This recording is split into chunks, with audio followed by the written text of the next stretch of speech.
Hello, once again. Welcome back, everybody, to Bandwidth and Banter. I'm your host, Stormy D, and that's the amazing co-host, Druid IRL. What's going on, everybody? How are you doing? It's always a treat and a pleasure to be back today to hang out with you guys and hang out with amazing streamers that you guys might not have met before. Speaking of which, like last week when we interviewed Main Cow, she was amazing. Oh my God. One of the coolest VTubers I've seen in a long time. I look forward to getting to know her better. I've been trying to lurk in her channel and she's good people for sure. So if you guys get a chance, go check her out. The other person that we have on today is pretty unique and interesting. I believe that you met the Tin Man through a random raid, and his snarky sense of humor will appeal to many. And I think that it's an honor to have him on the show today. So let's do that. Let's get to it. Hey there.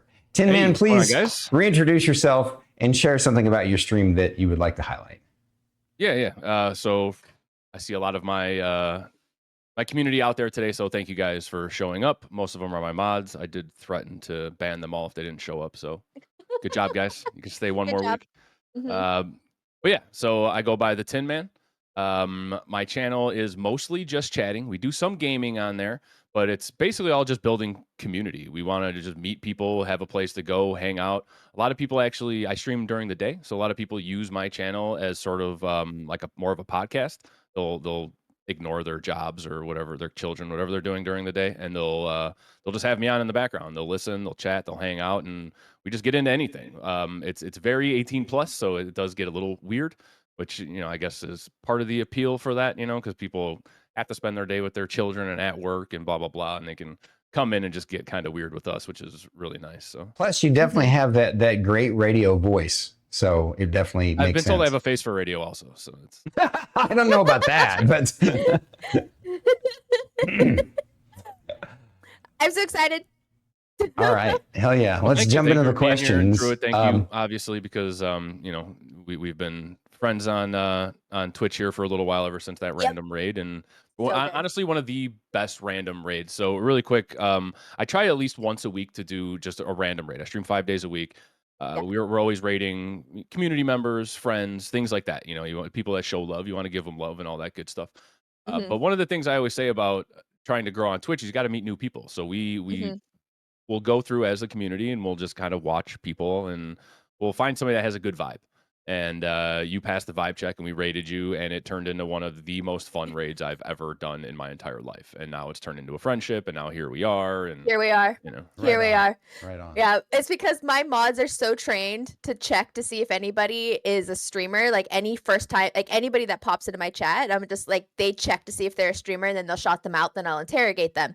And so it was really fun. It was a really fun experience because I've had a couple of streamceptions before, but it was never with a random person, and it has become one of those like legendary moments in chat. So very fun. Love it. Nice. Well, thank you guys for having me.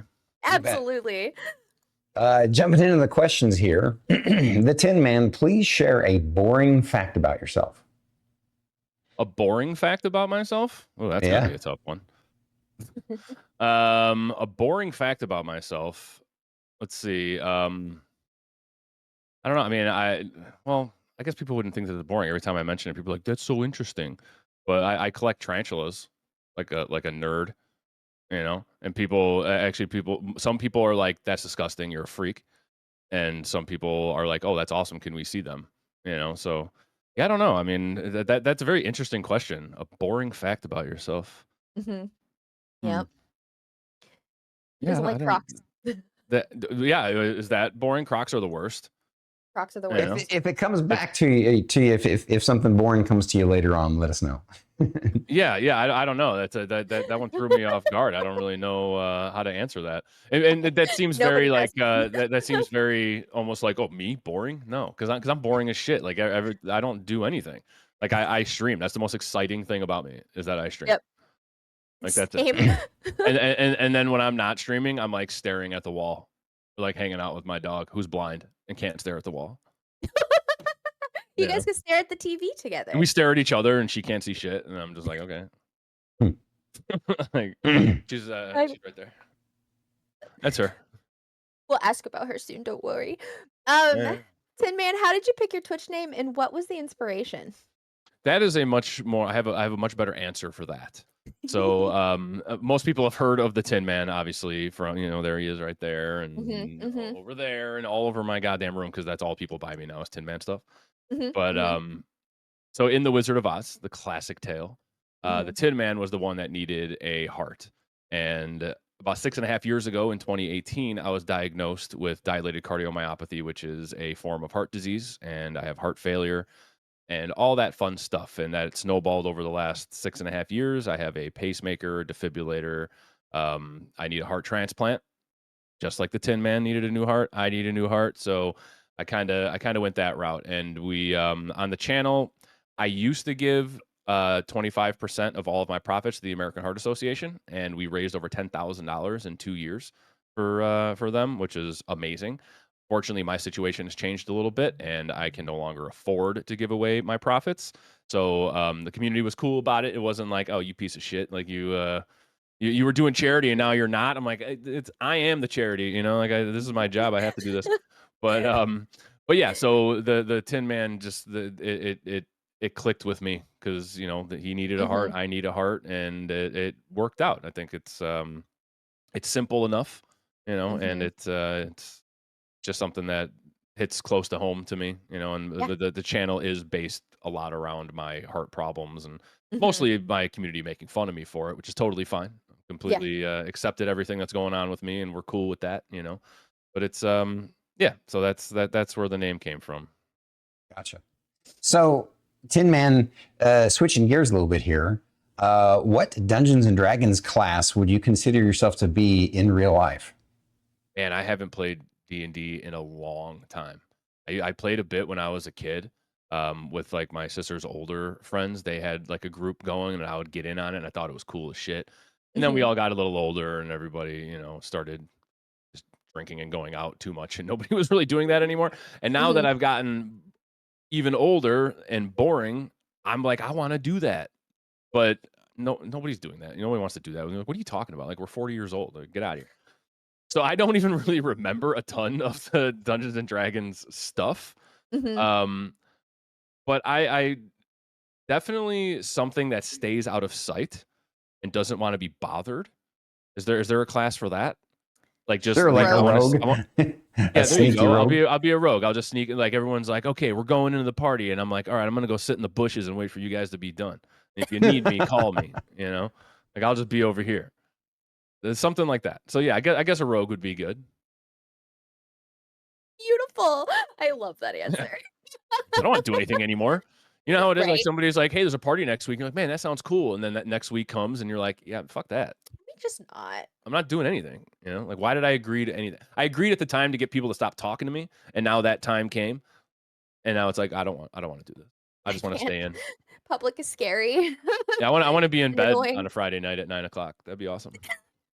Just watching, just doom scrolling. It's Yeah, my favorite. exactly. As a self-described amazing cook, what is your favorite thing to cook, and what is the best thing that you cook? Ooh, okay. So you are correct. I do love to cook. I think it's a great quality, by the way. I think everybody should learn how to cook. And if you have children, teach them how to cook. Be self-sufficient. Don't eat out all the time. Don't eat crap all the time. I'm not a health nut by any means. I eat healthier now because of my heart problems. But being able to cook is it's awesome. And if people come into your life and you can't cook, that's not a good quality to have, like when you're trying to maybe meet somebody or whatever. Be able to cook somebody a meal, even if it's just your friends. That says a lot. It's a very personal thing to do to people. But yeah, I mean, I cook all types of stuff, but one of my favorite things to cook, and the thing that people have said is their favorite thing that I cook is are ribs, because I love barbecue, and I have a smoker outside, and if winter would stop being 14 months long in Chicago, I could actually use my smoker again outside. and I cannot wait to smoke some ribs Mhm. because the way I cook them, it's a 6-hour process. They're soaking in apple juice, and it's just like they come out so Ooh, good, better than any restaurant, according to me. Is which that your is favorite the thing to most cook? reliable.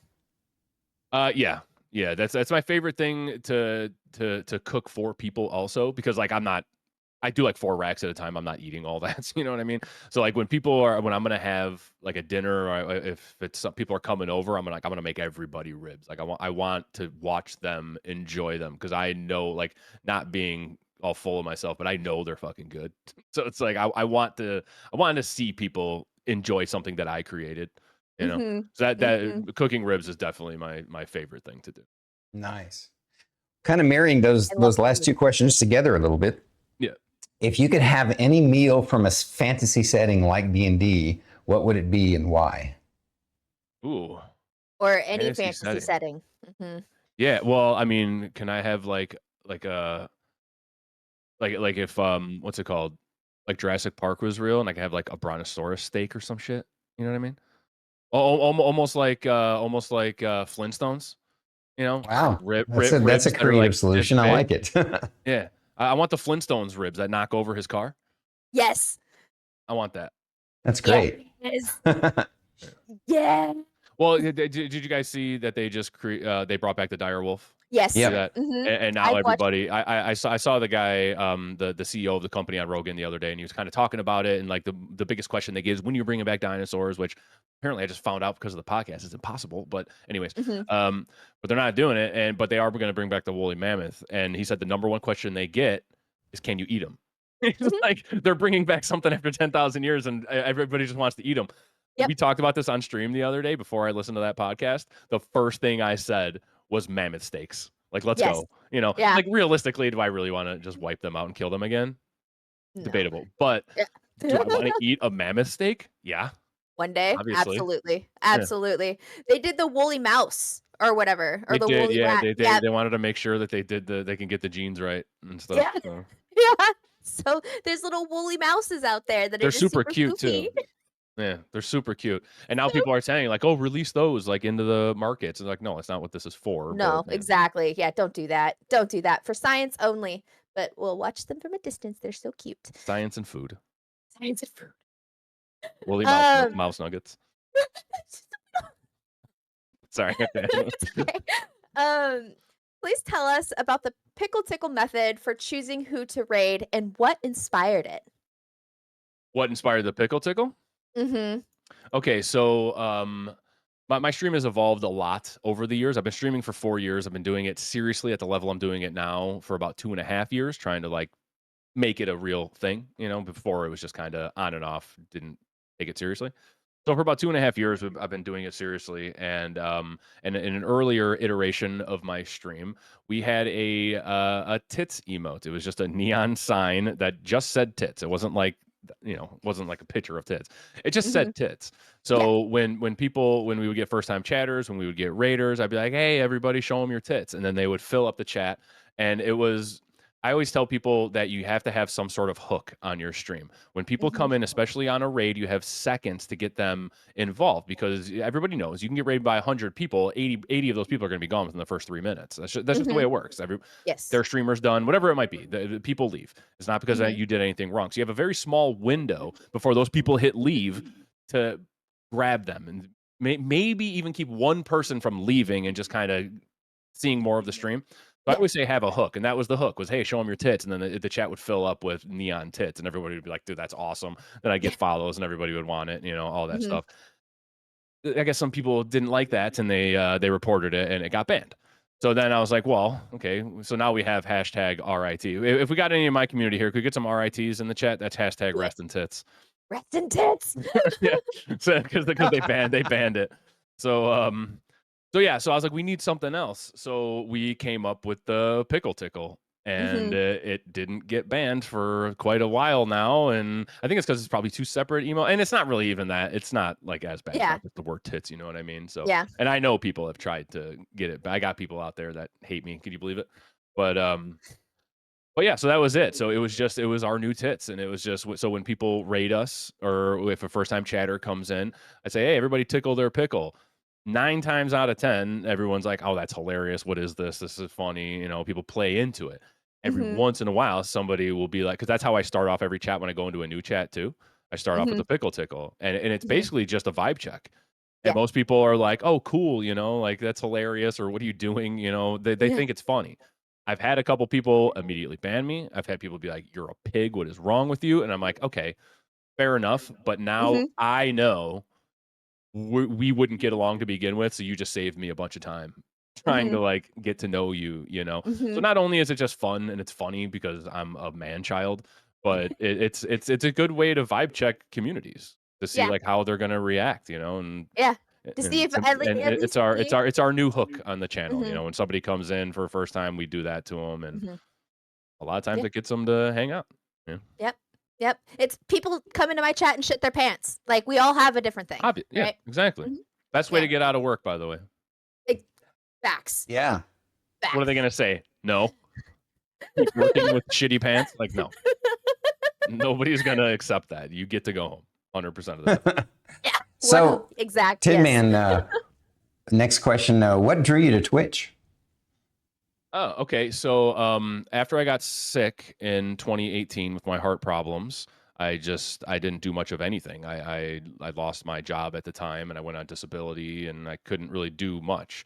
In the earlier days of my illness, it was much worse because my medication wasn't figured out, and it was just Mhm. a lot more ups and downs going through the process of figuring out how to keep me alive at the time. And it was just much harder back then. So I didn't go out much. I didn't do much. I didn't, you know, a lot of things in my life kind of fell apart. And then when 2020 came around and COVID hit, I was super high risk, especially in the early days of COVID when everything was Mhm. much more mysterious and it was everybody's Mhm. gonna die and nobody, you know what I mean? Mhm. Being sick the way I was considered like very high risk. So I was like, do not leave your house under any circumstance type of person, you Yeah. know? Masks don't matter, none of that shit. Like you Yeah. could and will die if you get it. That's what they, you know, whatever. But Yeah. so yeah, so I was just stuck inside, and then I had gotten my first gaming PC around that time, and I had no intentions of using it for streaming at all. I never even watched Twitch before this. Like I was one of those people historically that like I'd be like, why would I watch somebody play video games? I grew up a gamer. I was like, I'm gonna Mhm. play video games myself. I don't want to watch that. I just thought it was stupid. I didn't get it. Mhm. Like now that Yeah. I'm in it and I run a stream that barely even plays video games, like I didn't understand there's so much more to Twitch than just watching people play video games. I didn't know that at the time. Yeah. So I didn't watch. The only reason I started watching to begin with is because I was addicted to Sea of Thieves, and I found out that if you watch Sea of Thieves streamers, you can get like sales and cosmetics and Twitch drops, which I didn't know what that was Yep. at the time. So I Mhm. started watching that, and then I kind of started paying. Like I would just keep it on to get the drops, and then I started Mhm. paying more attention, and I was Mhm. like, oh, this is like I'm starting to get it. Like it's actually fun interacting with somebody while they're playing a game. Mhm. So then I started spreading out in Twitch a little bit, and I kind of started to like it. And at the time, I was a competitive Warzone player. Me and my buddies had, I mentioned it to you guys before. We had a podcast about it, about Warzone, and we played religiously, especially Mhm. during COVID when everybody was stuck inside. That was the height of Warzone and Yeah. original Warzone. And I was like, I have this fancy ass computer at the time. I was like, why not turn a camera on and see what happens? So I just tried it. I just turned it on, didn't know anything about it, I didn't even know what Discord was. I didn't know anything about networking. I had zero inkling of how Twitch even worked or what to do. Mhm. I had a podcasting background, so I found that I was actually kind of decent on the microphone interacting with people. I was a bartender for 12 years, so I'm used to just talking to people even if I didn't want to type of situation Yeah. because that was my job, you know what I mean? So I was good with people and I found it just kind of came naturally to me. Like I Mhm. said, in the first couple of years of streaming, I didn't really take it seriously anyways. I didn't have a schedule. I would just go on to play with my buddies, and it was just my friends watching. I made affiliate really fast, but that's just because my friends were watching me. Stuff Yeah. like that. And then after a while, I kind of got sick of Warzone and I started branching out into other video games I was playing. And then I realized that people were more enjoying listening to me talk than anything. So then I kind of started leaning into just chatting. And then over the years, especially a couple years ago, when I decided to really just go full on full time streamer, Mhm. that's kind of what happened. It just evolved into basically a just chatting stream, almost live podcast type show. I had, Mhm. I never thought anybody would ever watch me or I'd ever make a single dime off of like, and I didn't get into it to make money, and I still don't do it, even though it is my job now and I do depend on it to pay my Mm-hmm. bills. That's never my motivation for doing this. It was something I never even liked, turned into something that I don't think I could ever live without, and like it is now my whole life. You know, Mm-hmm. like I couldn't imagine doing anything else, and I don't want to do anything else because I worked in the real world. You know, like that sucks. Even people that enjoy their jobs, you know, like you get up and you don't want to do it, and this and that. You know, like I want to do this every single day, and I absolutely love it. Some of the behind the scenes work that it takes to be like a successful streamer is a pain in the ass, and people don't Mm-hmm. see that, and I don't want to do a lot of that. But you know, but the actual streaming part, like the 3, 4, 5 hours, whatever it is a day that I'm on, I am in heaven. Like I absolutely Mm-hmm. love it. You know, so it just started as something to keep me busy during COVID, so I didn't lose my mind, and it turned into basically my whole life's passion. Yeah. Yeah. Gotcha. Next, Yeah. you What got that did next question, friends and Druid? family? What did Sorry, go friends ahead. and family think that? What did friends and family think when you first told them you planned on streaming? So my friends were like they're gamers too, you know, like we're a bit of an older generation for gamers sometimes, I guess. Like on Twitch people are like, you're a fucking dinosaur, you boomer. I'm like, you don't understand what boomer means. My parents are boomer, you know, but whatever. But they call me a boomer because I'm like in my 40s, you know. But You're not a I grew boomer up, if you're in your 40s. I know my parents are like 70, they're boomers, you know what I mean. Yeah, exactly. I'm People don't 55 and I'm not a boomer, you're not, technically. no. 1945 to 1965. I was born in 1984, you know, but that people just don't, they just throw that word around because, you know, we're old, whatever. So yeah, but we came from a generation that grew up on video games. And so we're just an older generation that plays video games now. That's just the way it is. Like I'm going to be a Yeah, 70-year-old gamer. Like that's the world we live in now, you know? Mm-hmm. sure. So when I started doing it, I was playing Warzone and my buddies were watching me. I didn't really have a lot of viewers and stuff, and they were just like, "Oh, cool, I'll keep you on in the background." You know, when it started to kind of get a little bigger, when I actually had viewers and things were going, most of them thought it was pretty cool. Some of them would kind of troll me a little bit, which is one thing I actually tell newer streamers because I go into some streamers' rooms and they're playing with their buddies and they have them on their microphones. I'm like, you have to be very careful because your friends might think they're being hilarious and screwing with you.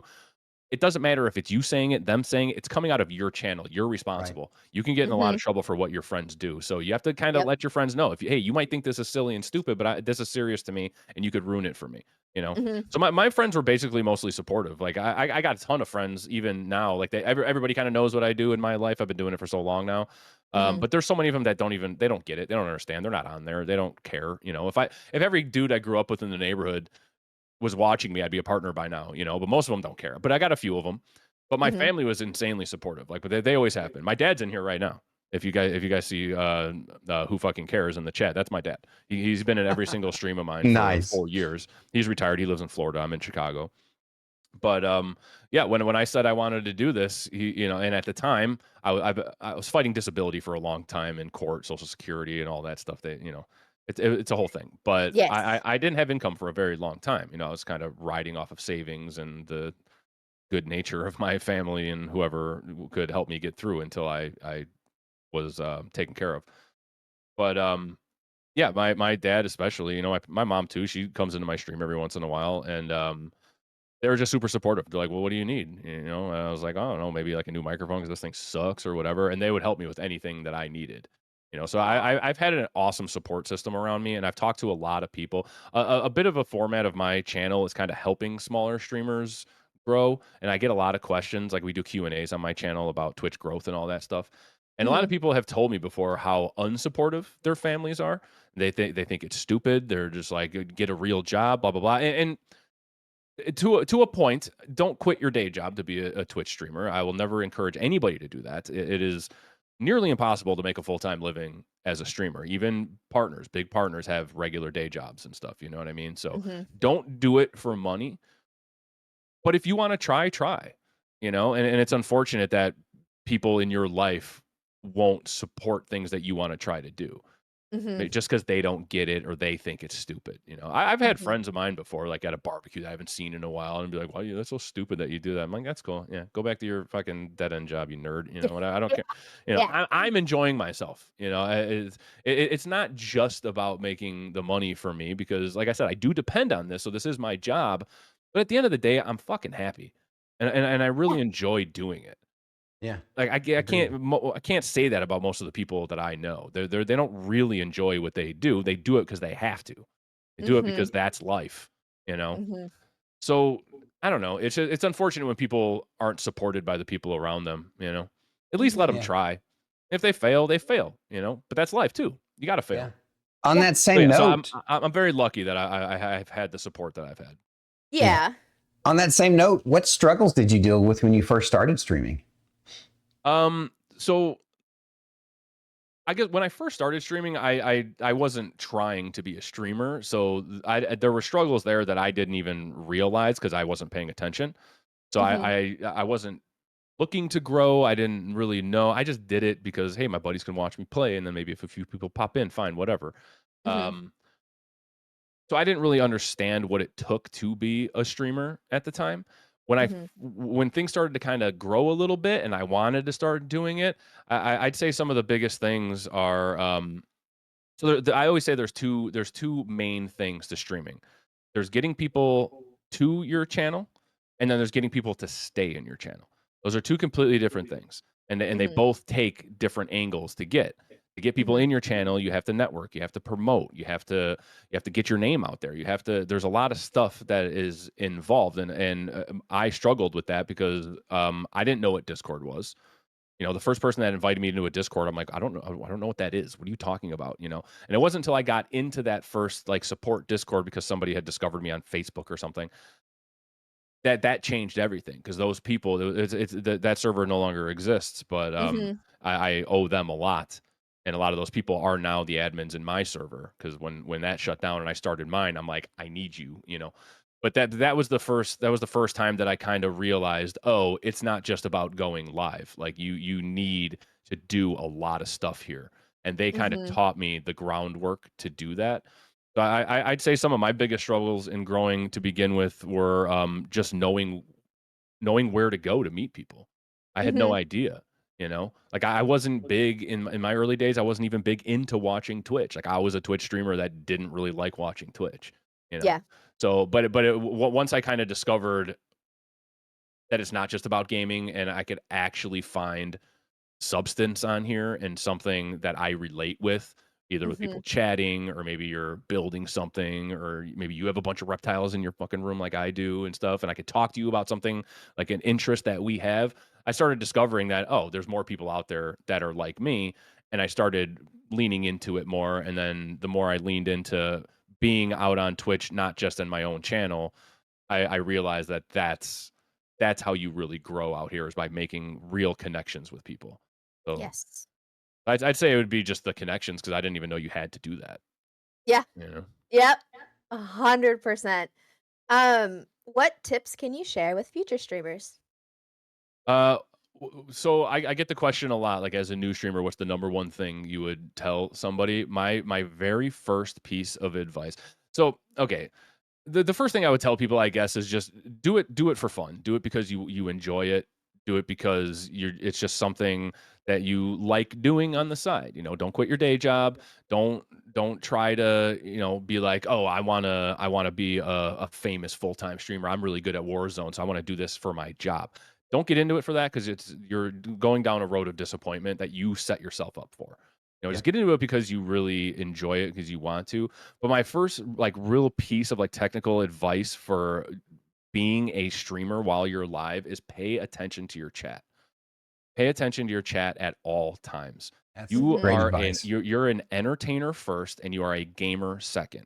Like I said, a lot of people don't even game on there, but most people do. And they need to understand as a new streamer, people are not there to watch you play video games. Nobody Mm. cares how good you are at a video game. Nobody. There's a million people they can watch playing Warzone, Fortnite, any game that's out. There's tons of people they can choose. Why would they choose you?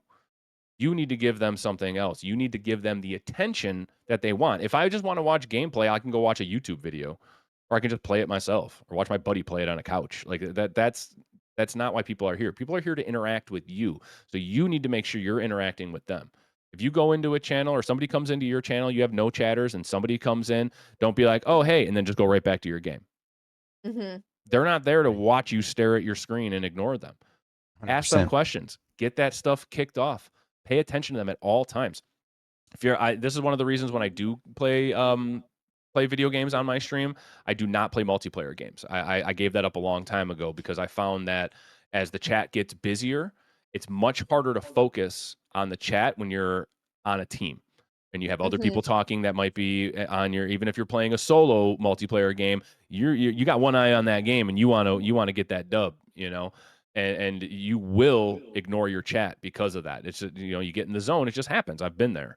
So I play single player games because if something happens in my chat, I just pause it and I just go back to my just chatting screen. And now I'm over here and we might never go back to the game. Who cares? It's Sure. just paused. I could always come back to that. That's the way it is. I don't typically play a ton of games anyways, but when I do, I want to make sure that I can 100% focus on my chat because they are always more important than anything else that's going on in the stream. 100%. So Yep. pay attention to your chat, people. All I can tell you. Have your alerts on so you know when something happens. When somebody follows, thank them. When somebody raids, acknowledge it. Just be attentive right away. Don't miss stuff because that's when people are going to get bored and they're going to leave and they're going to feel ignored. Yep. I have On the an same- audio sound. Yeah, go ahead. Sorry, I was just gonna say I have an audio like when there's a first time chatter. Yeah. So I could Exactly. just like, what do you do? Can we talk? What's new? Yeah. Like, yeah, 100%. Completely agree. Make sure you're giving yourself, like the way I have my monitor set up here is even if I am watching something or playing a game on this monitor, my chat on the other monitor is right up against it. So I see that. Same. I know. Mhm. I don't have Yep. my chat on the opposite end because then in my peripherals I could see everything. But since my format is mostly just chatting anyways, my eyes are 100% of the time on my chat, so I rarely miss stuff, and I have very unique alerts for everything that happens. So I know when a raid comes in, I know when this happens because a certain thing happens, and it alerts me, and I will drop no matter what I'm doing. Especially, this is another big piece of advice, really quick. Always acknowledge your raids. Raids are super, super important. Agreed. Not only giving them, receiving them. Always acknowledge it. Don't be like, oh, I just got raided by, I've raided people with 60, 70 people before, and they ignore you because like, oh, hold on, guys, I'm in the zone.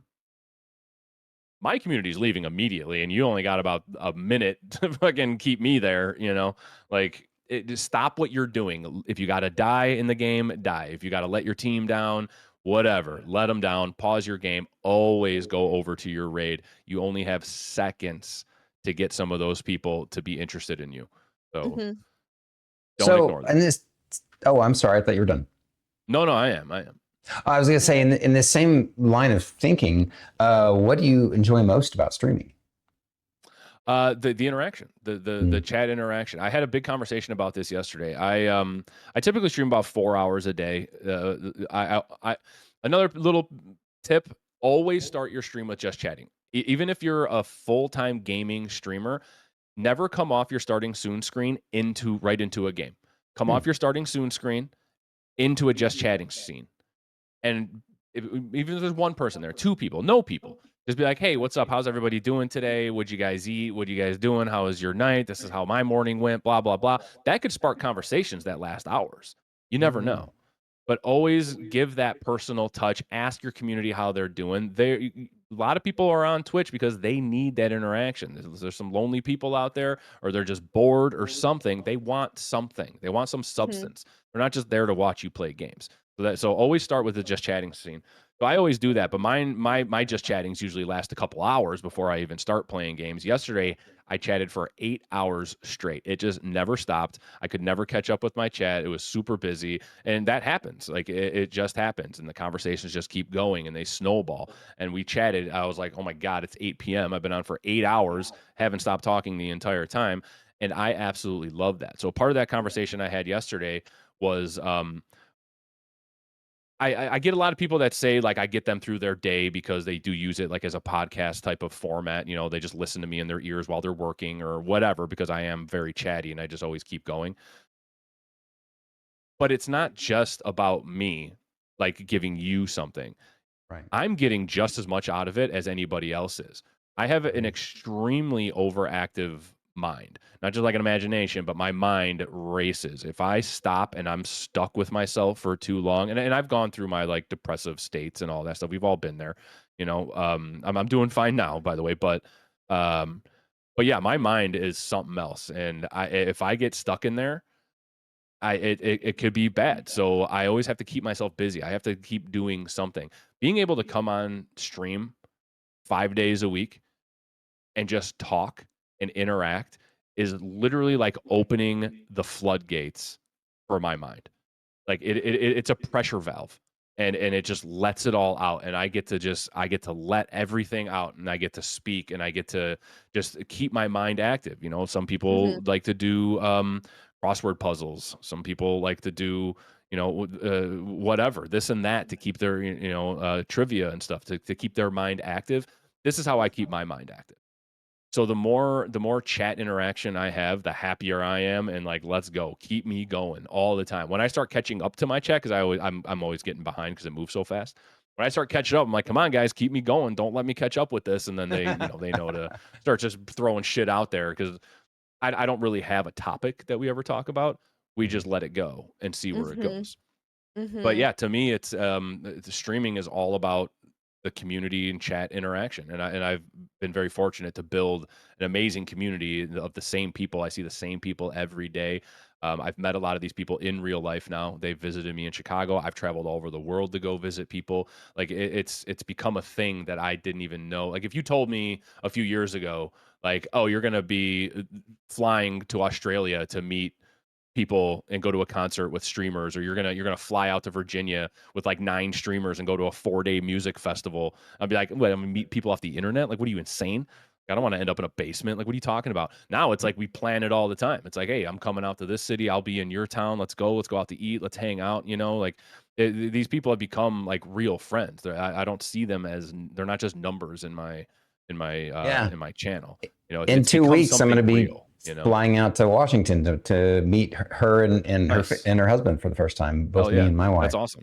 I'm so That's awesome. excited. Oh yeah, it is. And I tell Only people all the time, sort of as a joke, like, meet strangers off the internet. Like, do it. It's fun, and you will enjoy it. But like, yeah. you make real connections on here, and that was something when I first started streaming, or when, like, before I even kind of knew what Twitch was, when I just thought it was something stupid. I never imagined that, like, some of my best friends now I would have on here. Like, if I don't know if he's still here because he likes to abandon me a lot, but if you see T-Rex out there in the chat, he's been one of my mods for several years, and he's stuck through with me through so much drama and so much ups and downs, and me quitting and coming back.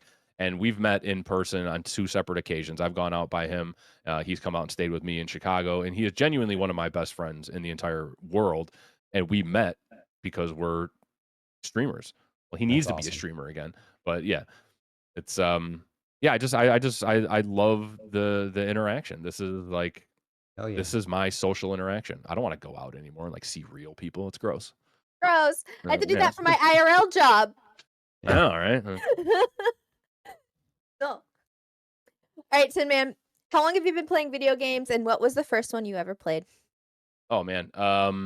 Okay, so I've been playing video games since as far as I can literally remember, because I remember having an Atari 2600 in my basement when I was probably about 6, around 1990, something like that. And one of the first games that I can remember playing was Joust. Anybody knows what that is? It I was do. an Atari game back in the day where you're basically riding an ostrich and you can run back and like through the outside the screen. Me and my sister used to play it all the time. That, Pole Position, just like really old Atari games that are kind of that I remember. But Sure. when I really started getting into like gaming myself was around like the NES days, you know, so playing like the original Mario, you know, Mario 2, Mario 3, when all those came out. And then like I remember I still have it, where it is now, but I have my original Super Nintendo from like 1994 when I was like 10 years old. I thought it's in the front room. It's on a shelf. It's still got my original Zelda, A Link to the Past, one of the greatest games of all time, still in there, that I had from, you know, 30 years ago now. And yeah, I've been a gamer forever, and it just never stopped. It never stopped. I grew with the technology, you know, because it went from just the old blowing in the cartridge and trying to fucking move it around to get things to work, to they got yeah, see? Yeah, and then when PlayStation came out and everything was on a disc, and then GameCube and the little disc, and just like I grew with all that into now I haven't bought a physical game in 15 years type of thing, but yeah, it's something it's just ingrained in me. Like it's never gonna stop. Even if I wasn't like I honestly I like I said, I don't stream a lot of games, but I play games every day. I've always got something. Like I have this PC, but I have an Xbox, a PlayStation, a Switch. I got it all. I'm not loyal. I prefer Xbox because of the controller and like the UI, whatever. There's reasons. Yeah. But I don't cut myself off from any section of gaming because fuck Sony. I'm PlayStation or Xbox all day. I don't care. I don't use my PlayStation much. But if a game comes out that's only on PlayStation, sure, I'm not gonna miss it because I'm loyal to some stupid company that doesn't care about me. You know what I mean? Yeah. So yeah. So I Agreed. play anything and everything. I love gaming. I've been doing it since as long as I can remember, and hopefully I'll never have to stop. If I lose my hands or something, you better like put a Neuralink in me, and I'll learn to play with my feet. I don't know. We'll On figure it that out. same note, what is your favorite game and least favorite game that you've played on stream? Oh, on stream. Man, I don't know. Well, least favorite game I've played on stream is like I'm tempted to just say Fortnite because that game just makes me so angry, and I haven't played it in a long time now, and I'm just like fuck that game, you know what I mean? But you go through phases, you go through phases with games like that, It's like Sure. okay, I'll come back, and then blah blah blah. But yeah, one game that everybody really really wanted me to play, and I ended up just absolutely hating it and couldn't even finish it was oh god, the name of it, uh, the game where you control the rats. I almost want to say Plague Tale. Oh. Oh, Plague Tale. Some people were like, "Oh, you got to really play it. You got to play it." I'm like, "Okay," and I could not stand that game. I was like, "This game is terrible." And a lot of people liked it. Fine, cool, but the the mechanic of using light to control the rats sounded cool, but it just never worked for me. It never worked for me, and I would get super frustrated, and I would want to do things a certain way, and I couldn't, and I would keep dying, and I was like, "Fuck this game." They're like, "No, keep going, man." I'm like, I'm not having fun here. This sucks. So that's probably one of the games that I was just like, nope, not doing it, and I quit and never played it. As far as favorite game that I've streamed, I don't know, like because like I said, I rarely stream games anymore. That was more like my early days. The first game that I streamed outside of like Warzone and like multiplayer games was actually Cyberpunk. And that was still before like the new version of it and everybody hated it, but I had it on PC and it ran perfectly. So while everybody's saying this is the worst game ever made and it's completely broken, I'm sitting there playing it like this game fucking rocks. And then people kept coming into my stream, and that was one of the first games where I started to get like viewers, like people interacting because they wanted to come see somebody play that game particularly.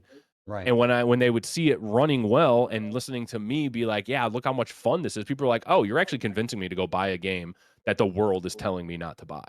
Yeah. So I actually really enjoyed playing that game. So I don't really know if it's my favorite game I've ever played on stream, but it was the first experience I really had that I felt like me playing this game to an audience is doing something. Like people were told by a bunch of online idiots that have never played the game that it was terrible, so they didn't play it. But then they saw somebody actually playing it, enjoying it, and then people would come back and be like, "Dude, I bought this game because of you." And that's happened with a couple of games too. Like I bought this game because I saw you enjoying it, and I'm glad I did. So that's the first time I actually felt like maybe there was some sort of impact to what I was doing. So that game really stands out. Yeah. Love it. Love it. Yeah. What is your greatest video game accomplishment so far? Biggest video game accomplishment. Jeez. Okay, so I am an achievement whore. That's I prefer Xbox over PlayStation. So like when PlayStation has their trophy system, I just never got into it because I was way late on that. So like if I play a PlayStation game, I don't need to go out of my way to get the platinum trophies and all that. When it comes to Xbox, I need to get every possible achievement I can, and I will play a game Mhm. for many hours longer than I normally would just to go back Mhm. and get collectibles or do this one thing or play another playthrough on a harder difficulty, all Yup. that stuff. Um, one thing that stands out is The Force Unleashed 2.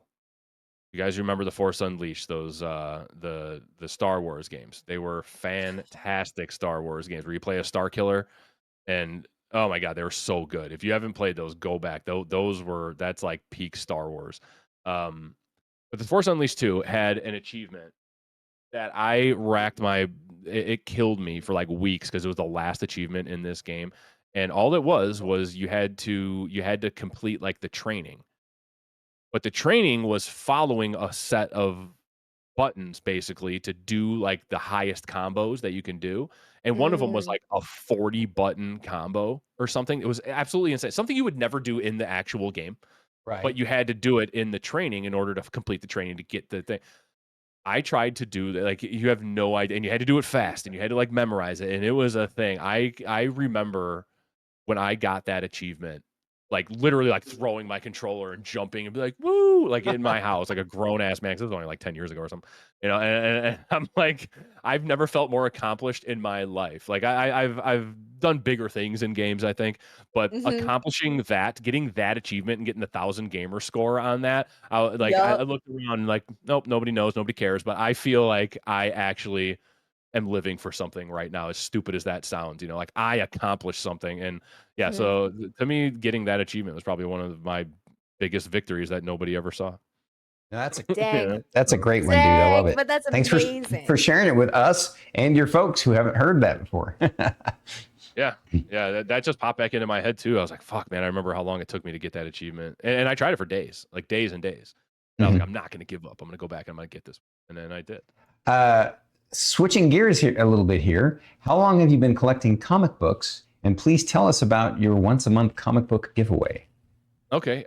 Yeah. So I've been into comic books forever. I was never like I was never that kid that had to have everything, um, like Marvel and all that stuff. Everybody, a lot of people were into Marvel and DC or whatever. I really liked Batman when I was a kid, but I never really got into the comics too early. A comic book store opened up in my neighborhood in Chicago briefly. It didn't last, but it opened up in the neighborhood when I was like 11, something like that. And I remember walking in there, and the first thing that caught my eye was Spawn.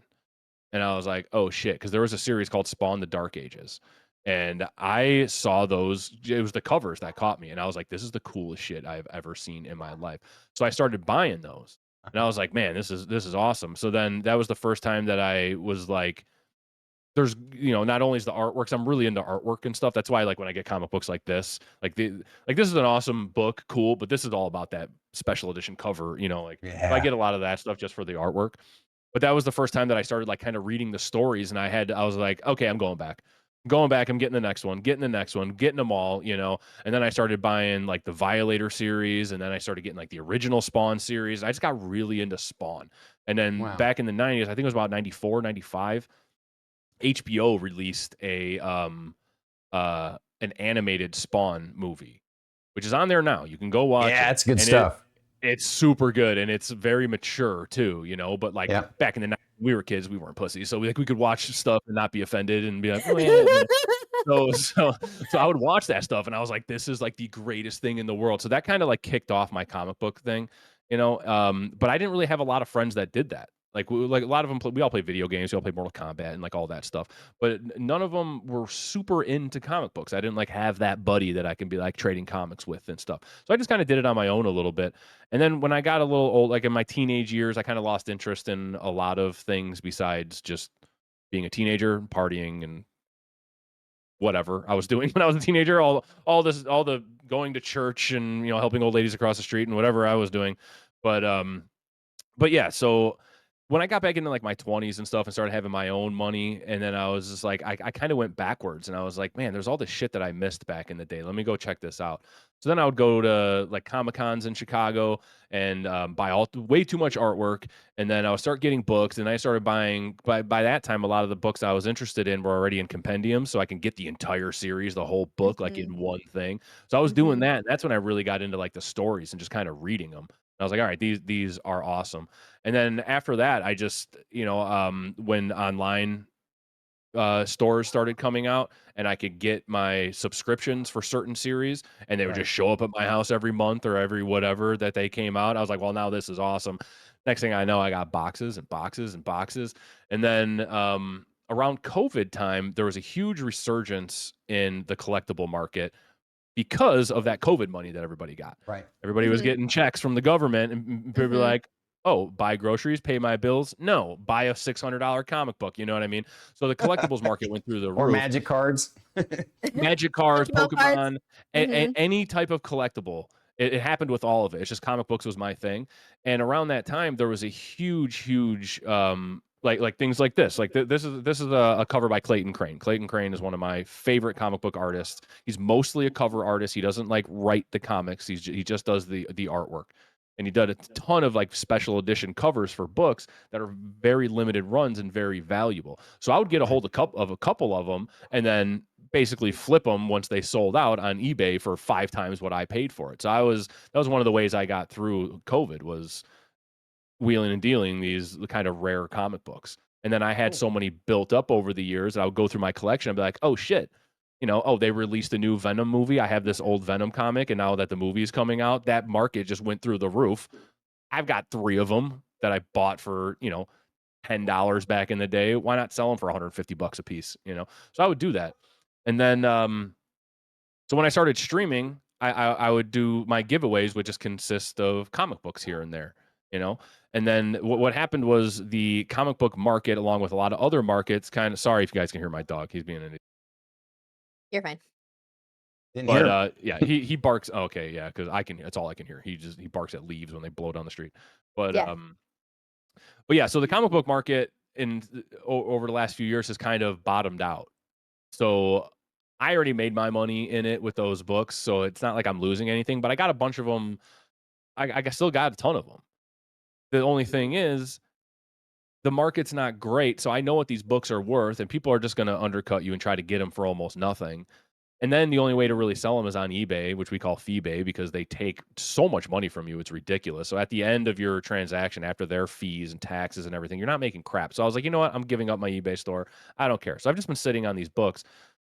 So I decided, I'll just start giving them away on my stream. So every single month, I take some rare comic book that I have. And they're always valuable books. These aren't, like dollar bin books that I have. These are always very rare, valuable books that I got, and I was going to sell anyways. So why not just make it an incentive to, somebody from the community can have it. So yeah, the way I do it is every $10 you donate to the channel, because I always encourage donations on Twitch. Subs are amazing, bits are amazing. Any support is awesome. Anybody that chooses to spend their hard-earned money on you, it's always very appreciated. But I always want to, a lot of people forget that you can actually donate to channels. You can tip the channel.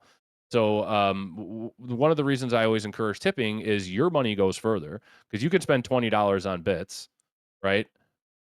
You get $10 worth of bits. So you can give me $10 worth of bits. Twitch made 10, I made 10, you lost 20. Or you could, spend $8.99, $7.99, whatever ridiculous price it is now for a sub. Spend $7.99 for a sub. Spend $8 on a sub. I make $4. Twitch makes $4. You still spend $8. Donate $20 to the channel. I made $20. You spent $20. Twitch made nothing, and you don't have to wait for your. You don't have to wait for the payout later. Like I said, it's all worth it. There's benefits to all of it. So I'm not saying like, do not give me subs, tip me. That's not it. But I do encourage tips, because it helps me more in the moment, like to pay bills that I have instead of having to wait till the 15th of next month and stuff like that. So since I encourage tips, and I always want to make sure that I'm earning what I have and people are getting something out of it, I'm not just sitting here being like, hey, I need money. So I never ask for anything. I just always make sure that my content is the best it could possibly be. Somebody's getting, you're getting something out of watching me. And if you choose to support me monetarily, you did that because you thought it was worth it. But on top of that, if you're spending your hard-earned money on me, why not have a chance to at least get something back for that? So that's how I do it. So every month I give away a different comic book. Every $10 gets you one entry, and sometimes with a lot of entries, and it's nice. And people that don't win, they're always appreciative that they had the chance, but they know that they helped me out, to pay my bills and do whatever it is, because they supported the channel. And the person that does win is usually freaking the fuck out, because they just won a fucking $200-$300 comic book. Like I said, these aren't cheap books that I'm giving away. And yeah, it's just I've been doing it for a little while now, and it worked, and it's just, you know, I got boxes full of these things, so why not? You know, I could sell it to some jerk for less than what it's worth, or I can give it away to somebody in the community that might even display it in the back of their stream like Yeah. they do sometimes, and that could even give me even more exposure. Be like, hey, you know, Tin Man gives away comic books. You know, go over there. You know, Go so check them out. it's just I think it's a benefit for everyone, and it makes me feel less. I'm very bad at receiving, even though like I work very hard on this channel and I do depend on it as my main source of income on top of my very small disability payments that I get. Um, I always feel terrible almost when people give me money. You know, like I have Yeah. to make sure that I really did something to deserve that and to earn it. So giving something back for it is just my way of not feeling like a mooch or something. I don't know. Hmm. Just some mental problems that I have. No big deal. Yeah, totally. I totally get that. Yeah. Get that one. What inspired you to adopt the creator support creators philosophy, where you are helping smaller streamers and all that kind of stuff? Yeah, so like when my channel kind of started taking off a little bit for whatever, you know, capacity that means for me. Um I did have other streamers that I had met by that point that were more advanced than me, had known more than me, and they had helped me out. And then I kind of found myself in a position where people were like, "Dude, how do you have, you know, 50 people in your channel right now? How are you doing this?" And you know, new streamers start and they're struggling to get that 3 viewers to get an affiliate, and then they, you know, they might come in my channel and they saw you got 100 subs today. You know, that's not every day, but it, you know, shit like that happens sometimes, and they're like, "Dude, like they think it's the greatest thing in the world," and to me it is too. But I can understand from a smaller streamer's perspective, like, how do I get that? You know, and I can't Mhm. tell you just how to get that. But if I can Mhm. say or do anything that'll help you get over those early humps that so many new streamers get stuck on, I'm more than willing to do that. And I've had people reach out to me privately and be like, "Hey man, like the stuff you tell people is really good. Like, why don't you like do like a workshop and like kind of charge for it?" I'm like, "That's crazy. Like this information is free. Like, why wouldn't I just be willing to help anybody? Like, I don't care. Like there's plenty to go around. It's not Yep. like if I'm teaching somebody how to do something, you know, or giving them advice that all of a sudden my viewers are going to go watch them now, so I'm losing anything. Like, I don't mind helping people at all. I'm very fortunate to be in the position I am, to have the community that I have and be able to do this full time the way that I do it. I feel very fortunate for that. I've worked very hard for it, but I didn't do it by myself. People helped me Ditto. do that. People taught me things that I didn't know. So Mhm. why would I bogart that, you know? Right. So if I Oh can yeah. help anybody, I'm more than willing to do it. And I do that in the real world too. Like if you need help, sure, I'll help you. Like, why not? It's not costing me anything, you know. Give me a little good karma here and there too, you know. I've been through Right? enough. If I can Yeah. show the universe like, hey, can you throw me a fucking bone now? I've been good. You know? Nice. Okay. Yeah, it's just I don't know. To me, it just it feels good to help Yeah, people, you know. Speaking of good absolutely. karma and bones, tell us about your fur baby. Oh yeah. So she leaves right when I fucking. So I've got two dogs and two cats. One of the cats, Sue, he comes up here and bites me on stream all the time. You can see those in my TikToks. And yeah, the cats are brothers. They're cool. They just chill. They're like 10 years old and they just want to go outside and run around the neighborhood all the time, which I don't let them anymore because they've both been kidnapped at least once. Oh And wow. yeah, Sue was gone for 5 months. And then I found him up for adoption in PetSmart. I walked in there one day to get food. And I'm like, holy shit, that's my cat. They're like, what? I'm like, that's my cat. I'm not leaving without him type of situation. Yeah, somebody found him and they couldn't get a hold of me. The chip wasn't registered correctly. And he ended up for adoption in a PetSmart that I walked into and found him. It was crazy. 5 months after he Wow. went missing. Yeah. The other cat, his brother went missing one time. Turns out a kid at Walgreens by my house thought he was hungry because he's just super friendly. He just meows at you Mhm. all the time. I'm like, dude, this cat's like 20 pounds and like, does he look like he's hungry? Like he's fine. But I got him back. But my dog Zoe, that was the white husky that was laying back there a little while. I don't know where she went now. She's 5 years old. When she was like 2, she started having a lot of eye problems. So we took her in. Turns out she has some disease that her immune system actually attacks the pigment in her body. So it turns her pads pink and her nose pink, and it's just killing all the pigment. So if she wasn't already white, her fur would start turning white, which is Mhm. not really dangerous to her, but it got to the pigment in her eyes and just destroyed her eyes. So she lost her left eye. They had to Oh. remove it because it just got so bad. And then they were able to save the right eye, but she lost the vision. So they didn't have to remove it, which is good. So she still got one eye. So it looks like she's Mhm. looking at you, but she's 100% blind. She can't see shit. So she's been blind for the last 3 years Mhm. of her 5 years. But she's you would never know. Never in a million years would you know. If you came to my house, you'd be like, there's no way this dog's blind because she'll look you right in the face. She walks in and out of every room, up and down of every couch, but she just knows where it is. She has everything Huh. mapped. If I It's leave a amazing. chair pulled, yeah, if I leave a chair pulled out or something in the wrong place, or if I were to just move my couch one day, she'd go jump on it and just fucking hit the floor, because she just knows where things are. But she gets around. Mhm. She's adjusted very well. Animals are much better at adjusting to that shit than we are, so.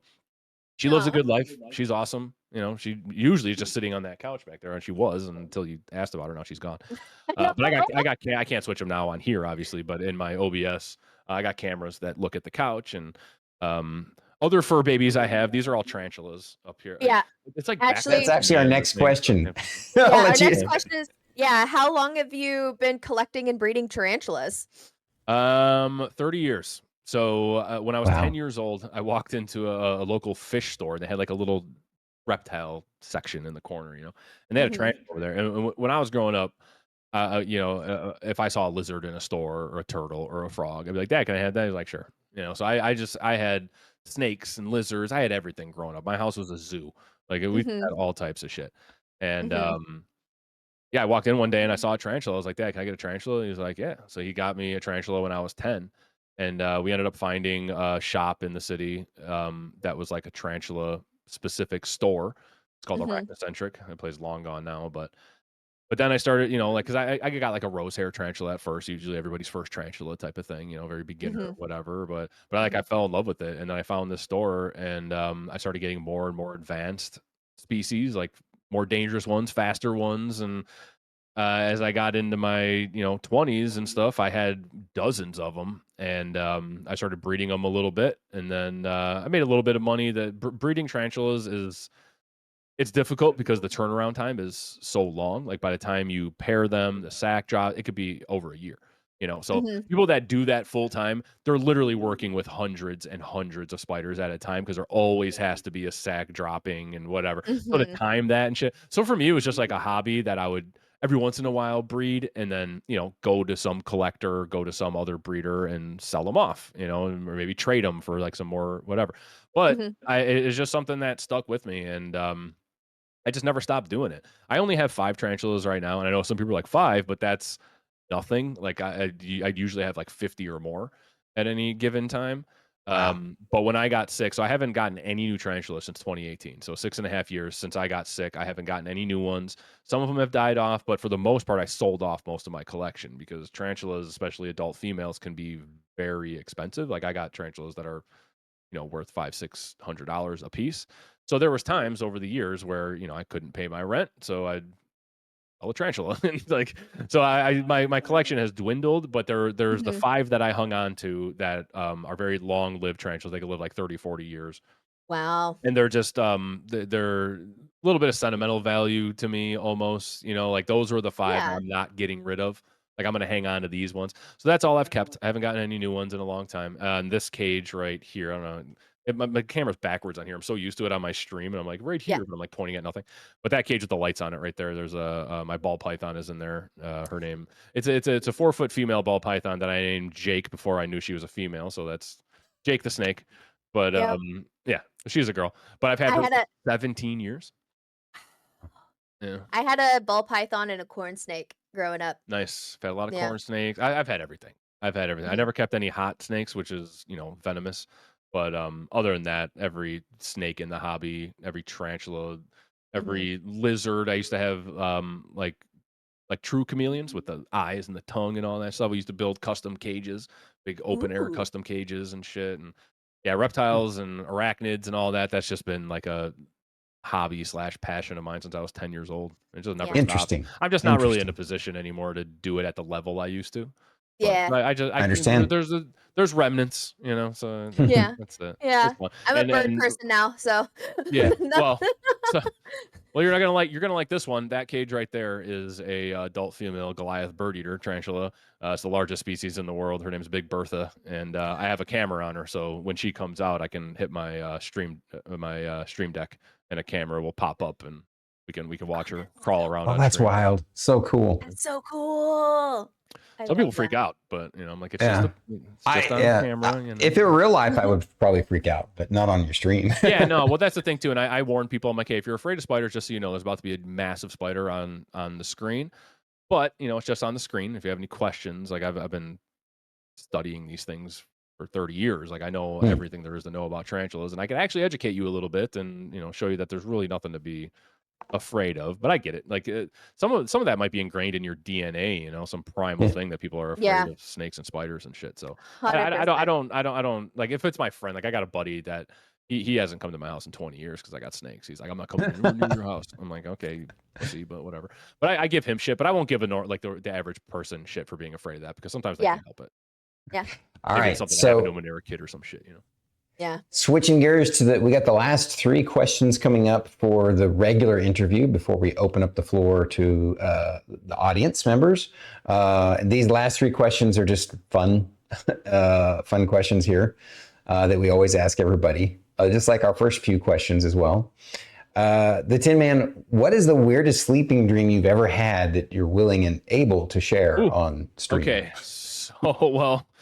I have a very interesting sleep pattern, which is mostly I don't. I have something called central sleep apnea. This is a little long-winded. I won't get too much into that, but people with heart failure can get something called central sleep apnea. So instead of your throat closing up like and snoring, the signal to your brain that tells your lungs to breathe just stops. People with brain injuries and people with heart failure get it. The brain injury one is obvious, but they don't know why people with heart failure get it.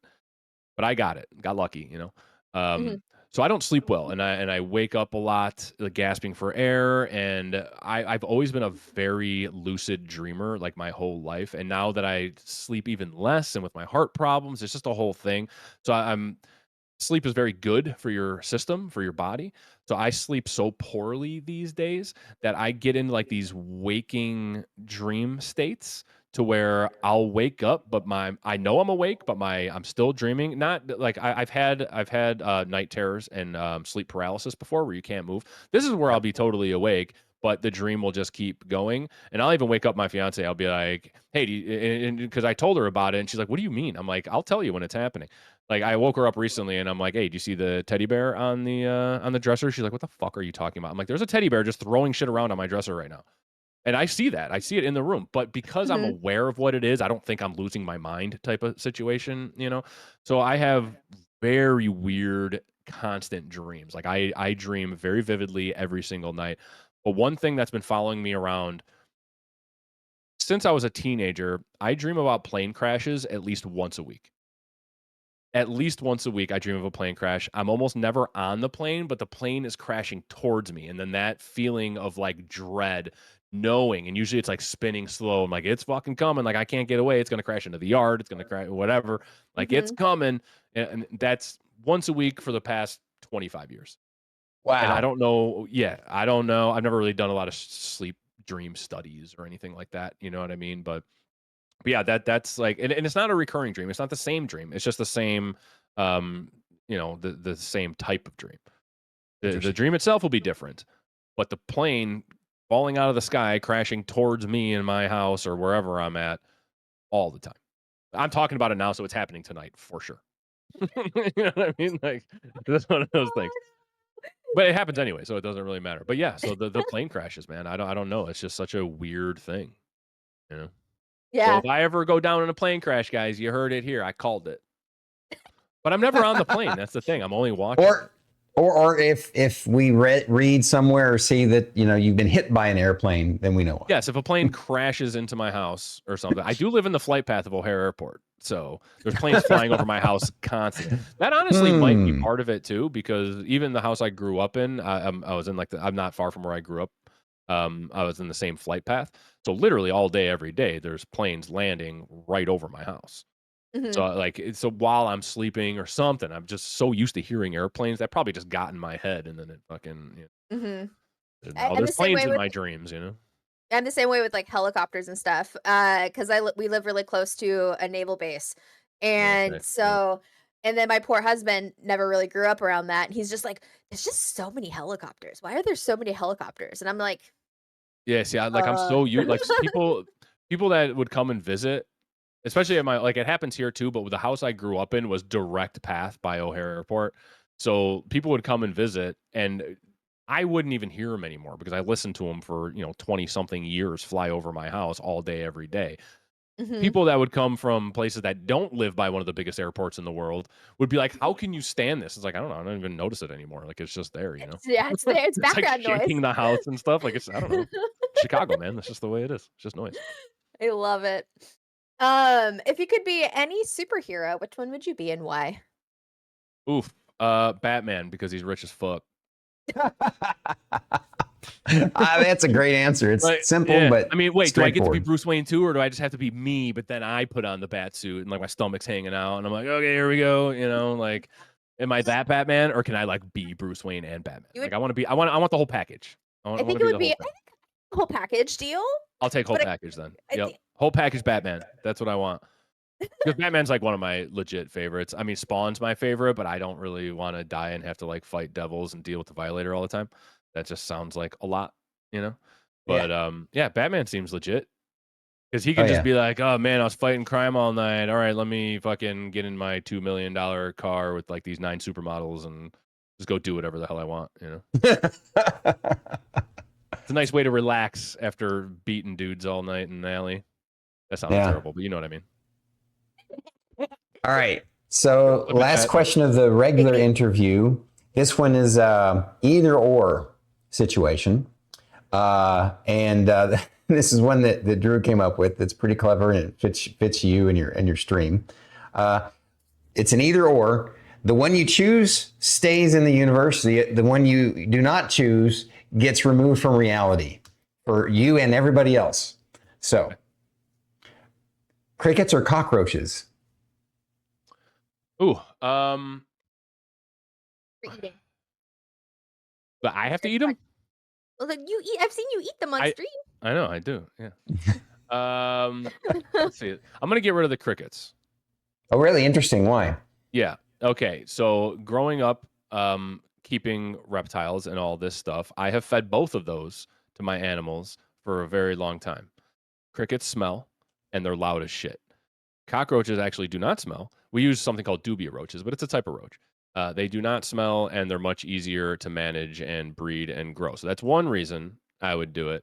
The other reason is some of my content includes me eating fucking big ass roaches, and I wouldn't want to lose that. I got to keep my content interesting. You're right. Just so anybody out there, I do eat bugs on my stream, so they're not alive. So My first stream that I watched of Tin Man after the epic streamception, he's busting out a fucking giant ass. is that when I ate the big one, like the big one? You showed the big one, Yeah. but you didn't eat that one. Oh, I ate that one later for something.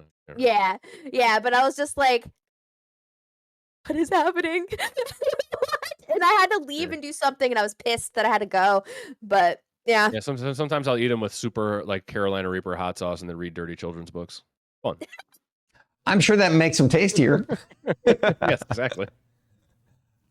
All right. So everyone, Druid's going to share his links if she hasn't already. Please go over to his channel, and all of the folks from Stormkeep and from Druid's channel and mine and everybody at Stormkeep and all of our friends, go check out his content and drop him a follow and see what he's all about.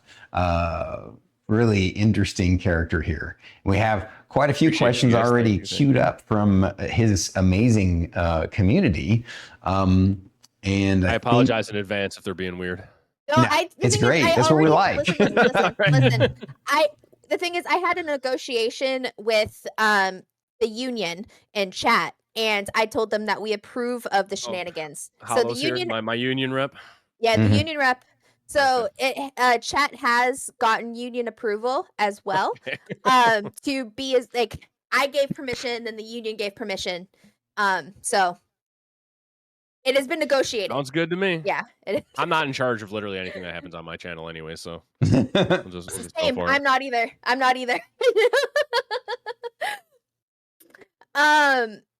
Theowin asks, hospital internet has lagged for me, but ask him about his heart art there in the back of his room. Oh, the heart art. Yeah. So I don't know if you could see it very well. It's hanging down there. I used to have it up here, but when I got my new PC, I had to move it. So yeah, there's like is it crocheted or something? I don't know.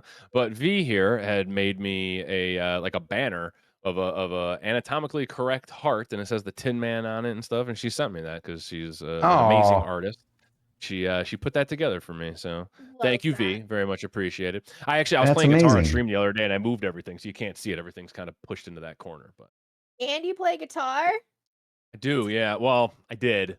I play very poorly now. People try to make me play on stream, which I did the other day. But I was in a heavy metal band back in 20 years ago. Ooh. Nice. T-Rex Gaming asks him if he's got something nice to say about the mods. No, I'm good. No, I'm just kidding. That was exactly the answer I was hoping for. Thank you. Honestly, though, I have the greatest mod team in the world. I couldn't ask for better people to be with me, and it's changed a lot over the years. But right now, as it stands, we have the absolute best people, and I do not have to worry about anything on my chat. My chat gets so busy, I sometimes get 30 minutes behind it. I have no idea what's happening at the bottom before I catch up, and I don't need to because they will take care of everything. They don't have to ask me. They don't need permission. They know the deal. I don't have to approve things. They know how it works. And not only do they take care of the channel while I'm live, but they help me in my real life too. Like I reach out to them. We're in very close contact outside of stream. So, you know, when things are happening, personal life stuff's going on, we reach out to each other, and that's you know, so despite the fact that they tell you how I mistreat them, they're some of my best friends in the world. Um, And of course, Magical look at them. They're all just talking shit now, so that's fun. Yeah, it's great. I fucking love. The thing is, it I'm was the so. asshole, right? I'm just kidding. I have to say, your chat, like your people in chat, were so funny throughout the whole interview. I was trying not to look at it too much. Like I had it up, but I was like, I want to focus on you guys and just doing my thing. Thank you. We appreciate you. Yeah, It's hard to do that. Throughout Well, the whole thing, you would see me go. I got to put up with that 5 days a week. So it's fine. So good. Magical Tech asks, what's the oddest or most nonsensical dream you've ever dreamt? I mean, I have those fucking weird ones all the time, man. I don't know. I can't really pinpoint anything because my dreams are like you ever see like those really messed up AI things that they have now, where it looks real, but it's just like an old lady morphing into a worm in a grocery store, and then she just comes out and turns into a rocket ship and flies. But like, I'll dream stupid shit like that. I'm like, what the hell is happening right now? I did have a dream last week though. A buddy of mine that lives in Las Vegas that I haven't seen in years. We grew up together and we're still in contact, but I haven't seen him in years. I had a really odd dream that it wasn't a great dream. And it seemed so real to me that I woke up and I text him, and I hadn't talked to him in a few months. I text him like, "Hey man, are you okay?" He's like, "Yeah, I'm fine. What's up?" I'm like, "All right, just check it." It was one of those, you know. It was just so like so messed up and so random that it was him that I was like, "Fuck, man, he better not be dead or something," you know. Like what's happening right now? But he's fine. So yeah, I don't know where the hell that one came from. But yeah, I just my dreams are all over the place, man. I don't know. They almost never make sense. Froggy Toys asks, how long does it take before you're comfortable being on camera, putting yourself out there? So I don't know what it was, if it was my my podcasting background or my my bartending experience, to where I was just, you know, I don't know if anybody's ever bartended in like a high volume place before, especially if you're the only bartender. There's 100 people on this side of the bar and one on this side. So it's basically all eyes on you. Nobody's like paying attention to you like it's a show, but you're in the forefront and you're interacting with every one of those people, even though they're all interacting just with themselves. And it's I don't know. I've always been good with people in crowds. I've never had anxiety. I could speak publicly. You can stick me in front of a crowd of 1 million, and I wouldn't care. So when I started streaming, it was kind of I was already used to being on a microphone and speaking for podcasts because that wasn't on camera. So the talking part had to happen because there's nothing to look at. So the talking part was easy for me, but I didn't know about the camera part being easy until I did it. And I don't know, it just came natural. It was just comfortable. So I never really struggled with that. And I know a lot of people when they're asking me for advice, they say like I have social anxiety, like I don't use a camera because I'm shy or they're self-conscious or whatever it is, and I try to encourage them as much as possible, but I don't really know how to exactly tell them how to get over that because I never had to get over it. It was just something that, fortunately for me, just came easy for me. I love it. Hollow him. Question for Tin: lobes or toes? Lobes over toes, man. We all know this. Toes, feet are gross. Quick question. Follow up. This is a question that I ask my chat. Yeah, Are you a boob or butt person? but Correct answer, by the give me that way. ass. Just saying. Correct answer. We will fight in my chat over Yeah, that. I'm just I'm a saying, cooch person myself, but okay. Well, I mean, I mean, there is a third option. people always get mad because people are like, "What about thighs?" And I'm like, that gets grouped in with the butt people. It does kind of. If you because- got a nice butt, you probably got nice thighs. Like Yeah. it's- Mhm.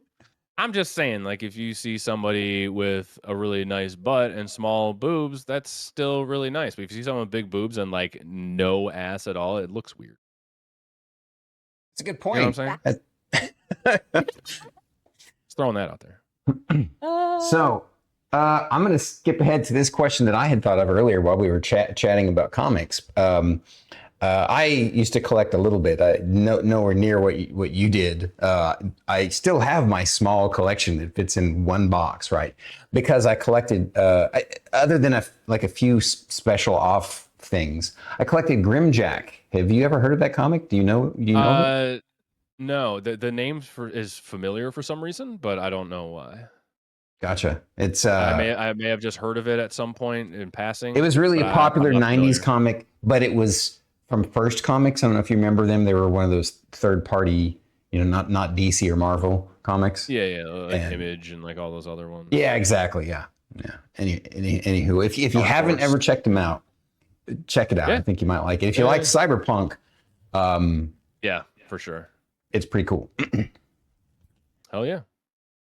Yeah, send me a reminder message on that because I forget everything. Trust me, I get that too. I am his secretary for a reason. It's always notes. My piles of notes everywhere. Well, in my Discord, I have like in the mod section that the regular members can't see.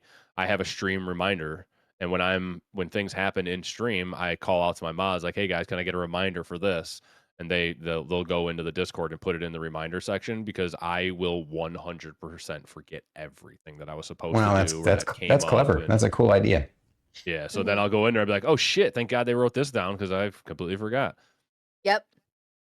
My secretary stork pistol. I'm like, remind me, and then I get like 5 messages at the end. But I might steal that idea from you. Yeah, no, it's nice because then like, especially if there's things that I want to like add to the stream, like if something pops into my head during the stream and I'm like, oh, I want to add this or change that, or I forgot to do this, I'll do it, and then on a day off, I'll just go into my reminder section, and then I use the little emote, the little check mark emote when I finish them. So I know, and then I'll go. It's basically just a checklist, a to-do list for myself that my mods have to keep for me because I will get nothing done otherwise.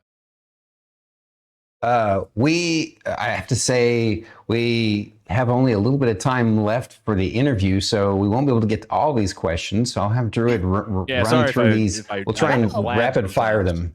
No, it's beautiful. Sometimes my answers are a bit long-winded, but no, it's okay, we brother. have 2 questions from Ellie that I got previously.